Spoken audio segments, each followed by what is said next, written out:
Hey, dog people. If you're a dog trainer or dog business owner and you want to start using Instagram to market your business, but you're overwhelmed at how involved the professional side of social media is, I have a brand new free Instagram launch guide. This guide is going to take you from content consumer to content creator in just 7 days. You can download the guide at www.freedbytraining.com/launch.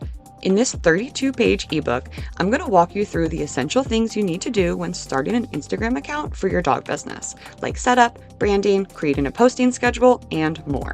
There's a simple 7-day checklist included and exclusive tips from top Instagram professionals. Get an actual strategy and a clear plan to start your new dog biz Instagram account completely free. Go to www.freedbytraining.com/launch to download your copy, or click the link in the show notes.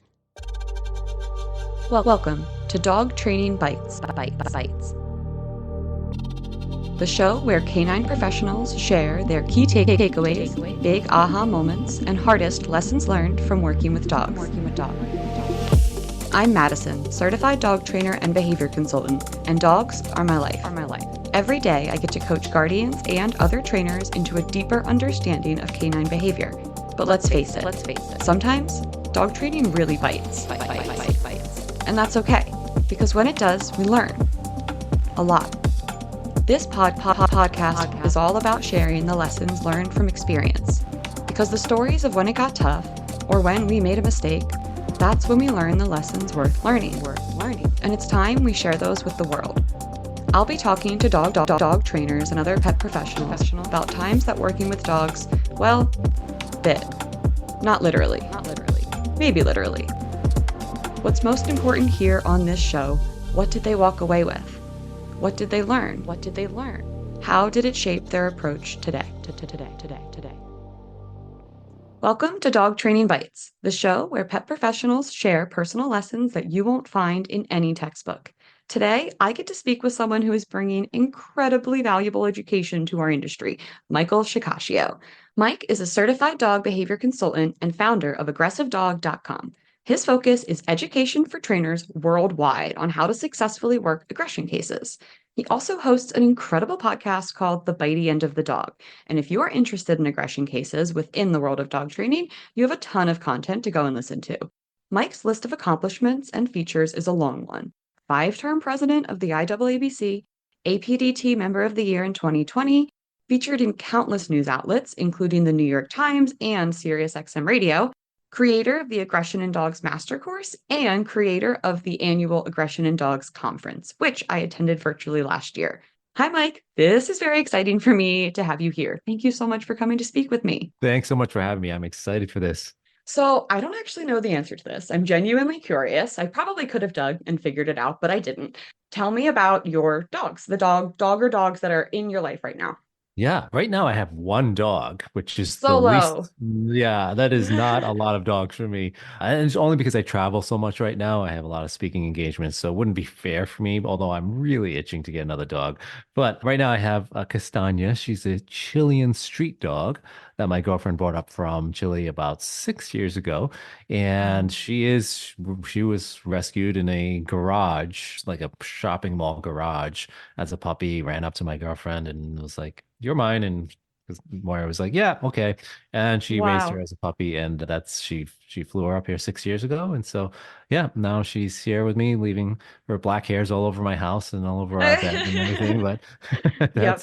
that is my Yeah. one dog. And we have one cat too, a street cat named Renardo. Same kind of thing, found in a Nardo. drainage ditch in Chile, and he latched onto Moira. And so I have one dog and one cat. That is awesome. We have the one dog, one cat combo as well. Although I do have a foster who's been hanging around for the last 6 months or so, but that is awesome.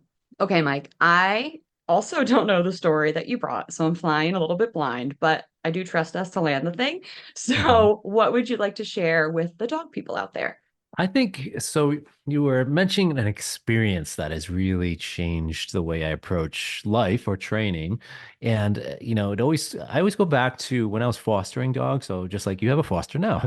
So I used Yeah. to foster dogs in my other home. I've had close to 100 foster dogs in and out of the Wow. home, as many as 8 dogs at one time. So Oh my gosh. really packed with, Yeah. lots of X pens and baby gates and stuff sometimes. And it was mostly labs and Dobermans and these, what I would say is like bigger dogs, Yeah. big block-headed labs that just come plowing through baby gates, turning them into splinters, like that kind of Yep. dog. And then one time though, I got this beagle. His name was Barney, which is a totally original name for a beagle, right? But Barney, I was at first, this is going back about 20 years ago.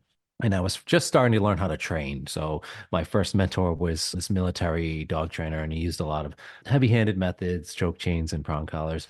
And that seemed to work for me for the labs and the Dobermans I was, fostering, because I was like, okay, I'm going to teach them how to walk nicely on a leash and things like that. So very basic training using those tools. But I tried to do that with Barney. And I remember the first day, I'm like, oh, this dog's pulling all over the place. He's trying to sniff. Got to just stop him Trying to from sniff. Yep. pull around. What is he doing?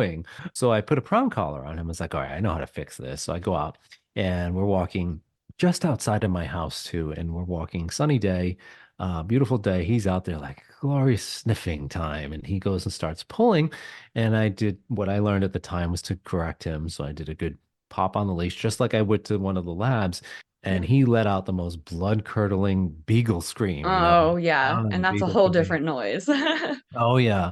And my neighbor was outside, kind of looked at me like, gave me this look like, what are you doing? And it brought this epiphany to me that made me question, what am I doing here? What is the point of doing this? Do I actually need to not let him sniff, or should he be sniffing? Why is he pulling? What Mm, about his emotions? What about his feelings? Rather than just looking at that one behavior of pulling on leash is a bad thing, right? And right. It made you get really curious. it did. It brought out Yeah. this epiphany like, I've got to learn more. I've got Mm, to really start to dig into, much more about behavior and training because clearly I'm not doing something right. And that sparked my interest into behavior and really more and started to snowball into the aggression stuff that I do now. But it really got me looking at the inside of the dog, what's happening from an emotional level, what's happening from why they're doing the behaviors, not just the symptoms, right? What are the causes of their behaviors? And for a beagle, of course, one of the causes for pulling on leash is to smell. I mean, right. as human beings, have asked for beagles or other scent hounds to sniff and be really good at doing those things. So suddenly, this guy in Connecticut is like, all right, now you got to stop doing what we've asked for, hundreds of generations of beagles to in breeding for you to do. Now I don't want you to do it. How silly of me to think of that. So it was a really good moment in terms of changing my training style, in terms of training how I viewed animals. It was a pivotal moment for sure. Yeah. When you're thinking about, I mean, just being curious in general, how does that impact, I don't know the degree to which you do today, but how did that impact your client work and like your intake process and the questions and the types of questions and the categories of questions maybe that you would ask guardians as a part of that consultation or evaluation? Yeah, so it went from, I was just scratching the surface of taking on clients at the time. So it's just starting out. And it went, usually you would just go in, I wouldn't take any notes. I wouldn't ask about any background, but hey, what's the issue? Okay, What so do you your want to dog's, teach them? All right, let's yeah, do well, it. your dog's jumping up on visitors. Okay, yeah, I can fix that. So whatever method. And then, but again, I wasn't looking at any of the underlying reasons for many of the dog's, what we would call as problem behaviors, but are really just behavior when you think about it. Yeah. It's just the dog, displaying a behavior based on what's motivating it to do that. And so I never dug into things like underlying pain or medical issues that can cause Mhm. aggression, or the breed specific behaviors, or environmental stressors, or other, existing negative associations the dog has that is causing fear or frustration, stress or anxiety. All of those things were missing. And so I started to learn more about behavior consulting and really learning about how to ask questions and then my interview and intake process. And I developed my own intake form, which was like 14 pages or something ridiculously long at first. So like, Everything now. yeah, so it would only take me like 3 hours to get to it. It was like this ridiculously long thing, but I didn't want to miss anything either. I kind of went, Yeah. that's just my style. I kind of go overkill approach with things at first and then pair them back. And so that's what I did over the years. I started to really just pair back, all the questions that Yeah. that I was Yeah. asking because you really don't need to ask all of those No. questions. No. It depends on the case, which questions you ask. So that's how it Agreed. really shaped and adapted my my intake process. But what really shaped and changed was my relating to people and practicing and learning empathy, just like I had to in that moment practice empathy for Barney, because he's Mm, telling hmm. me, dude, what you're doing is not right. And I Yeah. recognized that. If I wasn't empathetic to that, I would have just kept doing what I'm doing, right? And ignored his scream, which would have been really bad. But it's, it Yeah. also helped me adapt to what I'm doing with people is like understanding that they have needs, they have their emotions, they have their life frustrations and stress and impacts that can impact their daily routine. And they might even get upset with me sometimes. And that's something I brought even further past dog training is that, when you're having a conversation with somebody, when you're trying to navigate a difficult moment or context or conversation, it's start with empathy first because you never know what Yeah. that person's going through that day or that week or that month or that life. And if we Yeah. don't recognize that, then we're going to miss being able to truly help that person or help ourselves or help the situation. Whatever we're looking for as a reasonable, positive outcome is not going to happen until we start with empathy first, and then the I kindness could that not comes agree along with it. more. So, Yeah, yeah. in my past life in a corporate America, there was a program or a book that we had to take on conflict resolution. It was called Crucial Conversations. And Great there were book. a couple of, yeah, okay, cool. So there were a couple of things in there that leading with questions, right? Saying really, Mhm. really curious. And then I constantly refer back to seeking first to understand and then to be understood. Like that's what empathy is, right? It's like not it's not, okay, how can I frame this so they agree with me? It's like, no, you have to actually get curious, like seek to understand, which I think can be hard until you hear the concept framed in the right way in your brain where it clicks and you're like, oh, okay, it's really as simple as just seeking to understand or asking questions or something like that. But yeah, I think it can be hard, especially as a professional where we do see such a high volume of these cases to be able to stay curious in that way and come into every single consult like, no, this is completely brand new. Okay, I know that we're here for a resource guarding, but this is not the resource guarding case that I had last year or last week or yesterday. This is a totally different situation because there's so much in the dynamic for that dog and the people in that dog's life and in that dog's environment. Like you said, we have to learn all these different categories. And I wonder if, as you were sort of expanding your detective work, what was the one thing that you were surprised at how important it was that like you never would have thought of before? The what happens when you're not there. So the answers you get from people, the interactions they have with their dog in front of you are often going to be much different than what happens when you're not there. And that's a crucial conversation, right? Because It like, sure what do you do is. to your dog when I'm not looking? And people aren't going to be admitting things, oh, I scream at my dog, I get frustrated, I take out the newspaper or a squirt bottle or do something, they don't usually admit that. And if we don't give Mhm. them a safe space to actually tell you those things, then we're not actually going to never solve their problem because you could be like, oh, yeah, they look great. They're teaching the dog how to sit. They're giving positive reinforcement. Everything looks great while you're there. But then when you're Mhm. not there, they're doing like a mixed bag of techniques and the dog's getting frustrated and confused and things are just not changing.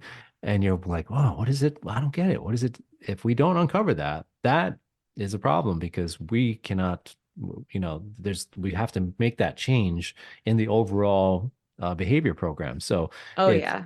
it's crucial that there's the where that empathy comes in. We have to create that space where the client's going to be like, yeah, I can totally tell Mike anything because I trust him not to Mhm. criticize me, not to judge me. He just wants the best for me, my dog. So if we don't do that, that was a big epiphany as well. That's something I recognized later on, and it happens more than we realize, because Yeah. you have to And dig for being able to connect with the human and like we can be great at modifying behavior in dogs, whatever. Until we can modify behavior in humans, it's not going to help these dogs long term. We know that now is that it's about coaching the humans and making the change that they need to make in their life. And at this point for me, all the clients that I work, we work daily and asynchronously. So I'm right in their phone, I'm right in their pocket, I'm right in their life. And that makes it I think there's a lot more accountability. There's a lot more transparency. You're going to get away with a lot less. Not that we're spying, but we want to make sure that things are being followed consistently. And when things aren't being followed consistently, that affects how we're going to approach things. So, is there anything from this apparently series of epiphanies that impacts what you're doing today, because what you're doing today is a little bit different. You're at this level of training the trainers and educating people. So how does this sort of follow through? Where's the connection to what you're doing today? That's a great question. I think for me, I've, especially just this year or last year, I should say, as my business has really expanded and grown, over the last few years, but even last year, it significantly grew and expanded. It's that I have to navigate a lot of relationships with different people. So Yeah. people that speak for me, people that come on my podcast, people that do webinars, people that work for me. I mean, there's all of these relationships you have to navigate. And with that, there's responsibilities because you have to support your team, you have to make their payroll, you have to further the industry, you have to ensure the ethics are sound. There's so many more responsibilities. And what can happen, and this is really advice for up and comers, people that are just getting recognized. They're, not brand new trainers, but let's say it's a trainer that's been around a few years and they want to expand more into speaking or doing other, teaching other trainers or other, getting out there more than, working with clients. This is the lesson for them is that no matter what you do, you're never going to please everybody. Hmm. And the more you become known, the more people are going to reach out to you for something, for favors, for, platforming something, for supporting some cause. It could be a million different things. And you're going to get that. It's going to happen. There's no avoiding that. But Yeah. with that comes disappointment when you can't support them, disappointment when you're not, supporting their cause as much as they want to, things that, can be some rumors made up about you because, let's face it, everybody's, I'm no Kim Kardashian or, somebody at that level, but, or Will Smith, right? But those people do things that suddenly millions of people are talking poorly about them. So at some level, even if you have 1,000 followers, it could be just 1% of that. Now you're going to have 10 Yeah. people talking poorly about you or criticizing. And that's something you have to get used to. But Hmm. then that can be discouraging because what happens is you start to see the bad in people, even though it's such a small percentage of people. It's just a numbers game. If you have 1 million followers, maybe you have 10,000 people talking poorly about you, but that is going to happen. And anybody that's listening now, be prepared for it. And if you're prepared for it, it'll remember you. And this is a life lesson for me was remember to recognize the good in people Hmm. because there's always something good about the person you're talking to. Everybody has a bad, and it's easy to catch that. I can be like, oh, yeah, this person did this badly. So now I'm never going to talk to them. Is that going to discount the 999 other things that they did were good versus that one bad thing? And so Right. that's an important concept for me to recognize because sometimes I get discouraged or I'll have a bad day with some criticisms. It's just always, there's always a good in person and in people Yeah. and And recognize that is going to keep your relationships moving forward and and keep you as the person having to navigate all of this moving forward because that's it the can take you important back a part. step sometimes. I've had some ups and Yeah. downs for sure. Yeah, I like what you said about really kind of separating who a person is versus what they might just say without thought on the internet. So Yeah. sometimes we do have to, like, in our minds, compartmentalize the people from the internet trolls. Use that word if you have to. They're not real people. Block them. They don't get access to you anymore. And they're not allowed to take up space. They're not allowed to be negative in your space in that way. You can remove them from your world, but it's not about them as a person. They're not a bad person. That's just something that they put out on the internet and just let it go and move forward, like you said. I like that. Yeah. Yeah. I mean, you can decide. Sometimes you give the person the opportunity. They might say something. It depends what they say and how egregious it is and how it makes you feel. But, sometimes I will afford the person the opportunity. Somebody might say something really nasty to me or make a comment, and I might respond and be like, "Hey, I'd like to know more about what you're saying." So without criticizing back, I do sometimes afford that opportunity.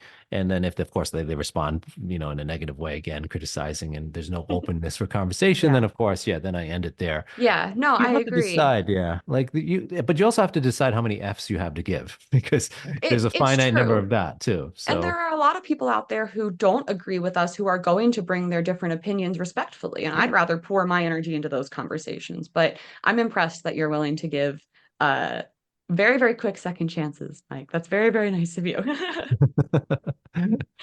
Okay, so is there anything else that you'd like listeners to know about what you're doing right now, what you're working on, anything coming up? Yeah, I mean, I always send people right to my website. It's aggressivedog.com. It's the easiest way to find out all of the stuff, conference, podcasts, webinars, articles, this, whatever I've got going. I've got a lot of in-person workshops happening next year or this year as well overseas. So if you want to find out more about aggression in dogs and learn more about aggression and helping dogs with aggression issues, just go to aggressivedog.com and you can find all the stuff there. Awesome. I really appreciate that. I see how much you're doing with the education and the accessibility of it. And that's something I'm obviously really passionate about as well. So you can connect with Mike on Instagram at Michael Shikashio, and you can find more information on his programs and all of his other work in the show notes. Thanks for joining us in the world of Dog Training Bites, where every challenge brings a lesson worth sinking our teeth into. See you next time. Dog Training Bytes was created, produced, and edited by Mattison Simpson. You can connect with me on Instagram at Dog Training Bytes, that's BYTES, and at Freed by Training. For information on today's guest and resources for help with your dog or dog training education, visit www.dogtrainingbytes.stream. Looking for more? Listen to my other show, Unpacked, a clinical dog training podcast co-hosted by Sailor Jerry the dog trainer and produced by Straight Up Dog Talk LLC.